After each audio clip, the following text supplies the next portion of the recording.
शक्तिर्देवकी नन्दनः त्रिसामा हृदयं तस्य शान्त्यर्थे विनियुज्यते विष्णुं जिष्णुं महाविष्णुं प्रभविष्णुं महेश्वरम् अनेकरूपदैत्यान्तं नमामि पुरुषोत्तमम् अस्य श्री विष्णोर्दिव्य सहस्रनाम स्तोत्र महामन्त्रस्य श्री वेदव्यासो भगवान् ऋषिः अनुष्टुप् छन्दः श्री महाविष्णु परमात्मा श्रीमन्नारायणो देवता अमृतांशोद्भवो भानुरिति बीजम् देवकी नन्दन श्रेष्ठेति शक्तिः उद्भवः क्षोभणो देव इति परमो मन्त्रः शङ्खबृन्नन्दकी चक्रीति कीलकम्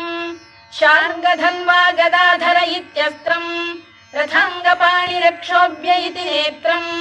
त्रिसामा सामरः सामेति कवचम्